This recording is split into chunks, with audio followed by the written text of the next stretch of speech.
Welcome to MSAU Training Center's Care and Use Program for the MSA G1 SCBA. This program is a supplement to, not a substitute for, the documentation that came with your product. Thoroughly read all the documentation, including all warnings, cautions, and notices before using your product. The G1 SCBA from MSA is a pressure demand, self-contained breathing apparatus certified by the National Institute for Occupational Safety and Health for use in atmospheres immediately dangerous to life or health. This program covers basic operation and maintenance of the MSA G1 SCBA and other components and functions such as the G1 speaker module, telemetry module, universal air connection, and MSA quick fill system. The G1 SCBA consists of the following components: the G1 facepiece, the G1 regulator, also known as a demand valve, the G1 heads-up display or HUD, part of both the facepiece and regulator, the G1 pressure reducer with low pressure warning device, the G1 control module, the G1 power module, the G1 speaker module, cylinder and valve assembly, and the G1 carrier and harness assembly.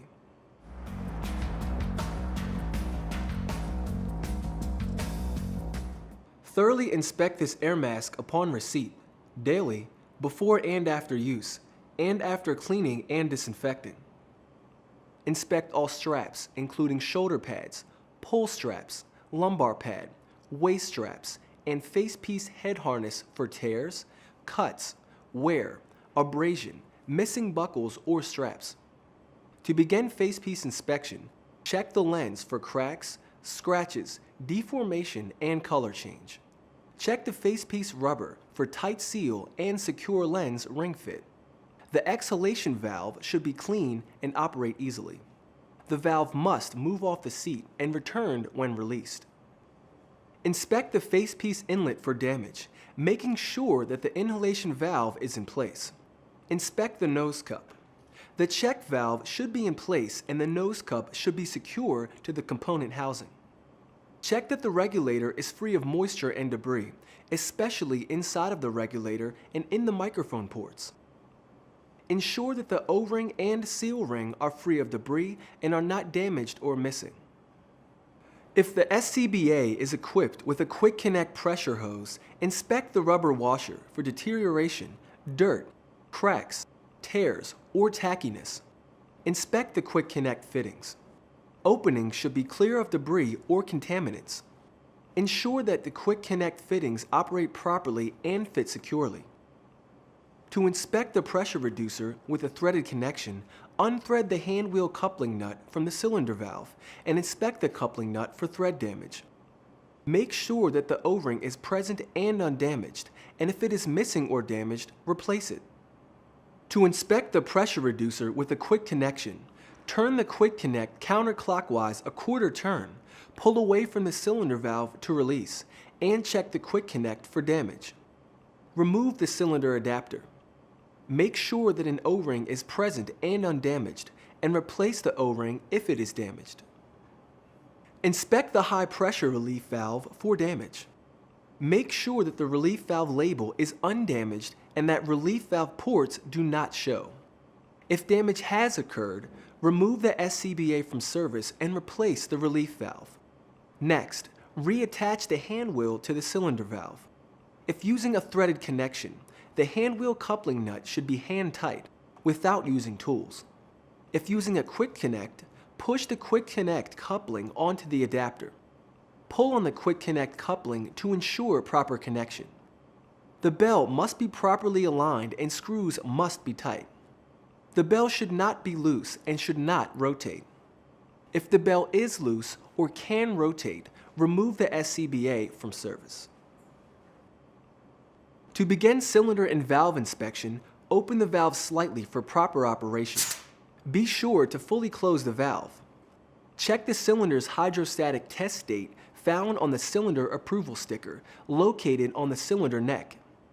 Fiberglass composite cylinders must be tested every 3 years. Carbon-wrapped and aluminum cylinders must be tested every 5 years. Make sure that the cylinder valve's needle and gauge face are clearly visible and that the gauge stem is not bent. Check that the rubber boot is present on the cylinder valve. If the boot is missing, remove from service until a new boot can be installed. For a remote connect cylinder, make sure that the dovetail feature is not damaged or cracked. If damaged, remove the cylinder from service. Please see the MSA G1 SCBA instruction manual for additional information concerning hydrostatic testing and Department of Transportation inspection requirements. Perform carrier assembly inspection by first operating the cylinder band latch, making sure that it opens and closes properly and that the cylinder is held securely. The lumbar pad should be securely attached. The power module and pressure reducer must be secured to the backplate by the lower cover. For remote connect cylinders, be sure that the dovetail feature on the lower cover is not damaged or broken. For control module inspection, check all displays for cracks and other visible damage. No buttons should be missing or damaged. The hose assembly should securely attach to the control module. The gauge's needle and gauge face should be clearly visible. Make sure that the gauge stem is not bent. The power module and battery compartment should securely attach to the backplate. Inspect the piezo emitters on both sides of the power module. Emitter covers should be clear of dirt or debris. Unlock the battery module using the battery removal tool. Remove the battery from the power module. Check the battery pack for visible damage, ensuring that the connection seal is in place and undamaged. Following inspection, the inspector should record the date and his or her initials. When inspection data has been recorded, the SCBA is ready for functional tests.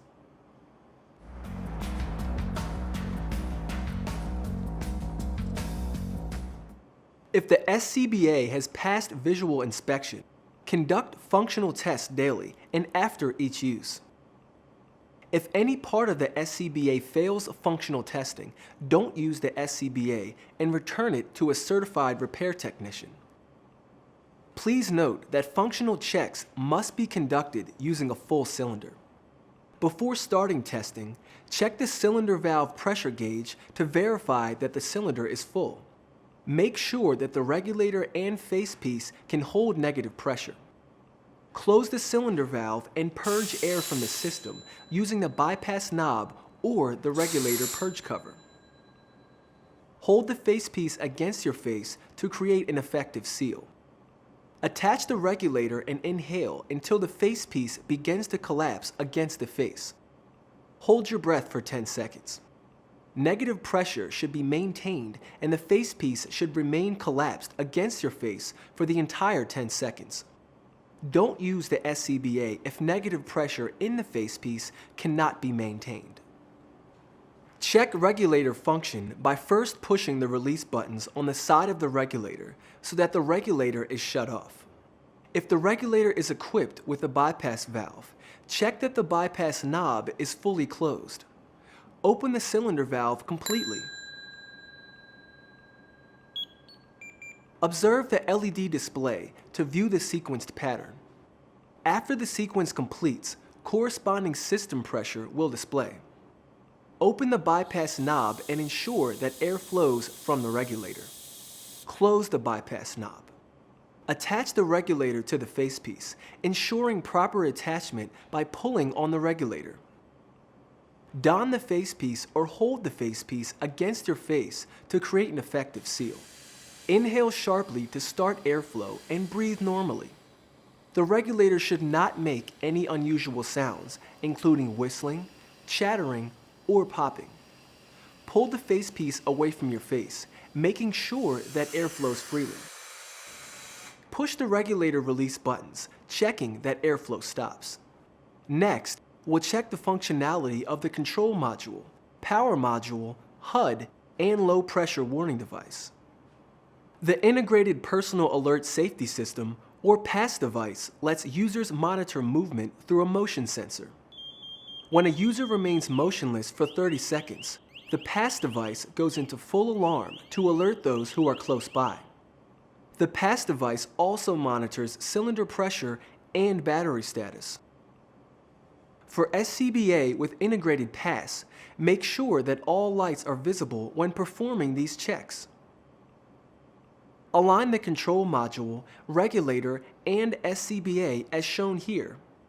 The control module should lie flat in order to check the white light that illuminates the pressure gauge. The graphical display and analog gauge should be consistent within a 5% range with cylinder pressure. Both control module reset buttons have the same function. Use one when resetting the motion alarm and the other when testing the manual alarm.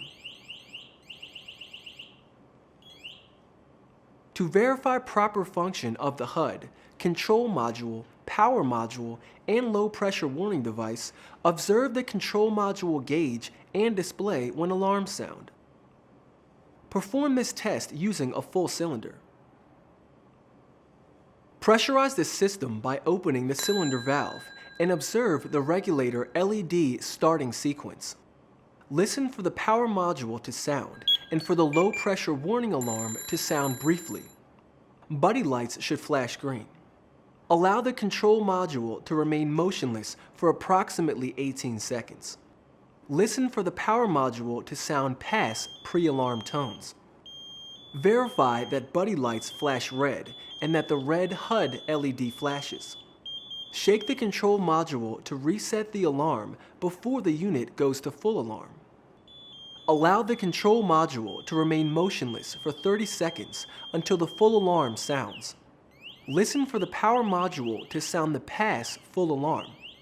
Verify that buddy lights flash red and that the HUD displays a red LED. Reset the pass alarm by pressing the green reset button located on the left side of the control module twice within approximately 1 second. To check pass alarm manual activation, press and hold the alarm button on the front of the control module until the alarm activates. Listen for the power module to sound the pass full alarm tones. Verify that buddy lights flash red and that the HUD displays a red LED. Reset the pass alarm by pressing the green button located on the right side of the control module twice within 1 second. Disconnect the regulator from the facepiece and close the cylinder valve fully.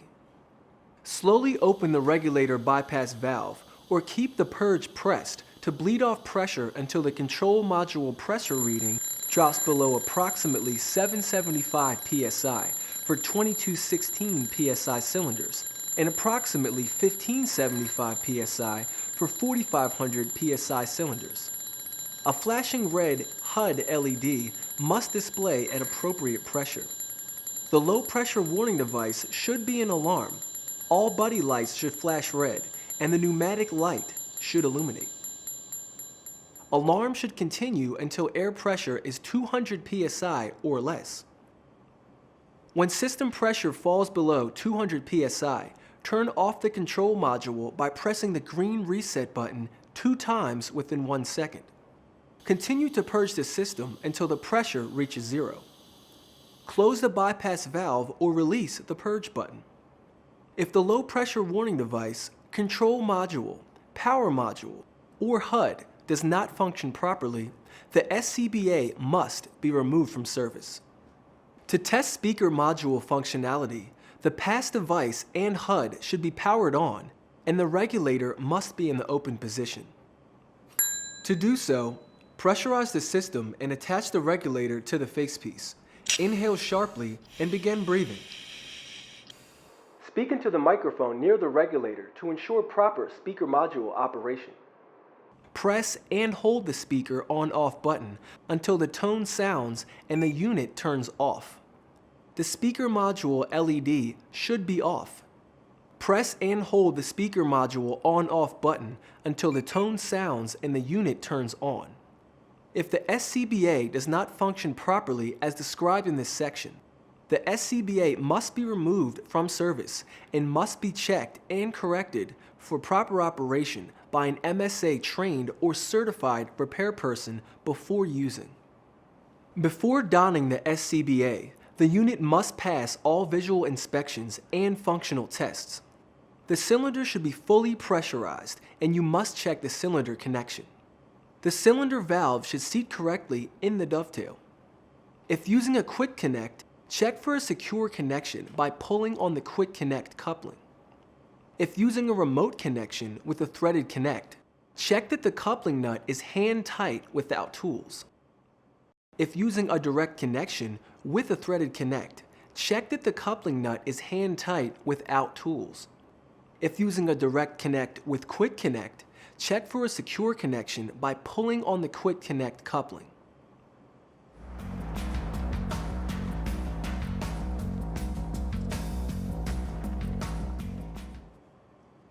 Check battery status by pressing and holding the reset button until the battery icon appears. Tag in user information with ID tag. Loosen the shoulder straps and then waist belt straps as far as possible. Now we're ready to don the SCBA. Slide the right arm through the right shoulder strap and the left arm through the left shoulder strap, checking for correct shoulder straps orientation. If using a chest strap, make sure that the regulator hose is on top. Bend forward slightly, resting the carrier on your back. Fasten the waist belt and pull forward to tighten for a snug fit. Most SCBA weight should be carried on your hips. Attach the chest strap buckle and tighten if necessary. Stand up straight, then pull down on the shoulder strap pull tabs to tighten straps. Adjust the waist belt if necessary. If using an adjustable lumbar pad, the lumbar pad can be adjusted while wearing the SCBA.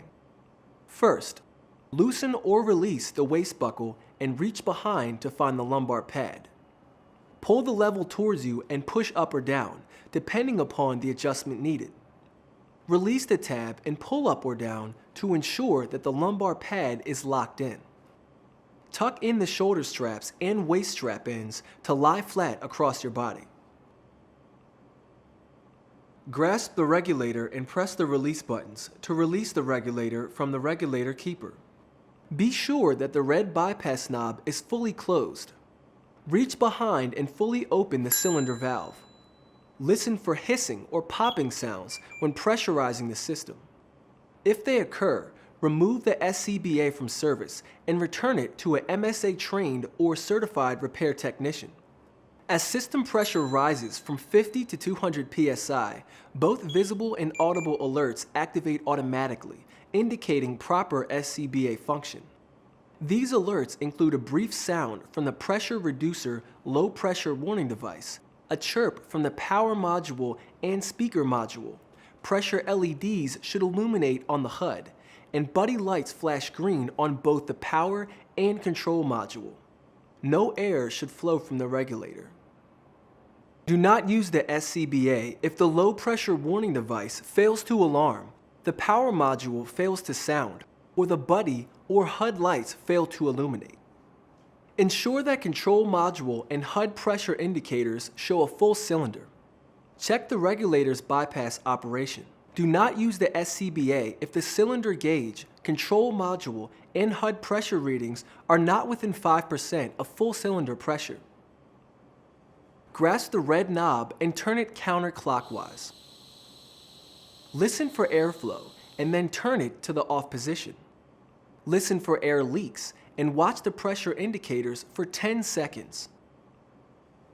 Do not use the SCBA if the pressure drops more than 100 psi in 10 seconds, if the pressure reducer warning signal fails to sound or fails to continuously sound down to pressures of 200 psi, or if the control module or HUD fails to light properly.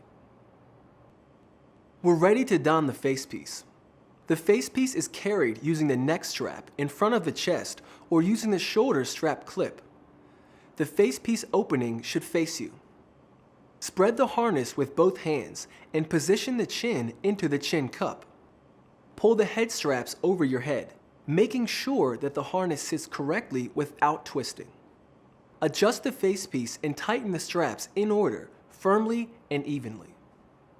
In order to check the facepiece to face seal, perform a leak test before each use. Seal the inlet connector with the palm of your hand or by attaching the regulator. Test the seal by inhaling and holding your breath for 10 seconds. The facepiece must stay collapsed on the face. Exhale. The exhalation valve should open and release the pressure inside the facepiece. If necessary, retighten the straps and perform the test again. If the leak test fails again, the facepiece must not be used. Let's move on to installation of the push-to-connect regulator. Grasp the regulator and push inward to insert it into the facepiece. If properly aligned, the bypass knob will show on the facepiece's right side. Check proper engagement by pulling on the regulator to ensure that the regulator is securely attached to the facepiece. Inhale sharply to start the airflow, checking the bypass again by turning the red knob counterclockwise until you feel increased airflow. Then close the bypass. Do not use the SCBA if there is no continuous flow of air when the bypass knob is opened. Tests demonstrated in this video must be performed every time a user enters a hazardous atmosphere. If the SCBA passes all tests, it is ready for use.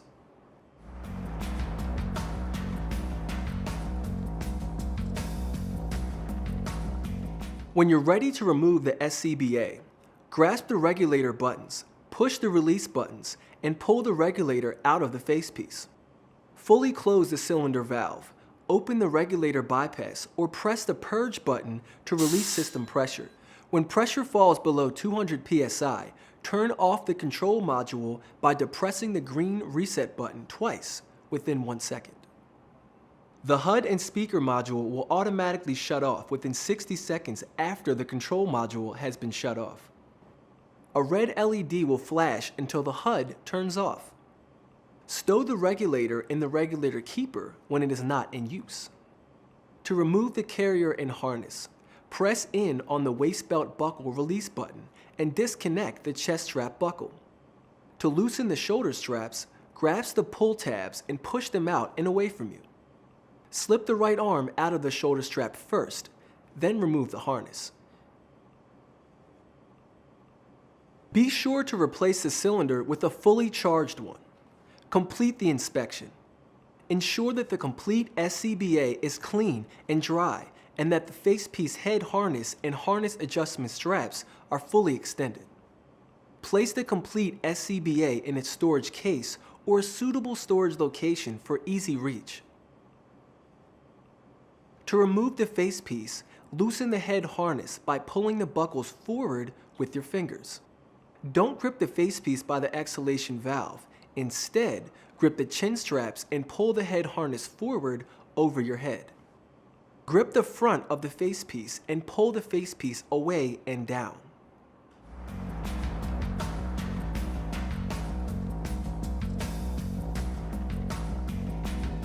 Confidence Plus cleaning solution from MSA is recommended to clean your SCBA as it cleans, disinfects, and will not deteriorate rubber, plastic, glass, or metal parts. Don't use alcohol as it may deteriorate rubber parts. If the SCBA is heavily soiled, clean with a mild soap solution and a damp sponge or a soft bristle brush. Inspect the entire SCBA as it is reassembled. Typically, only the facepiece requires cleaning and disinfection after each use. Remove the regulator from the facepiece before cleaning. The head harness can be left on or removed for separate cleaning. To clean and disinfect manually, mix a solution of Confidence Plus solution. Do not use cleaning products containing hydrocarbons or solvents. Submerge the facepiece for a minimum of 30 seconds using a soft brush or sponge for soiled areas. Rinse the facepiece and components in clean, warm 110°F water, preferably running and draining. Be sure to clean and rinse the pressure demand exhalation valve by pressing in on the stem with a blunt object and flushing it with clean water. Allow the facepiece to air dry. Operate the exhalation valve by hand to be sure it works properly. Also, perform a face seal test after every cleaning, disinfection, and maintenance. For more information, visit www.msafire.com.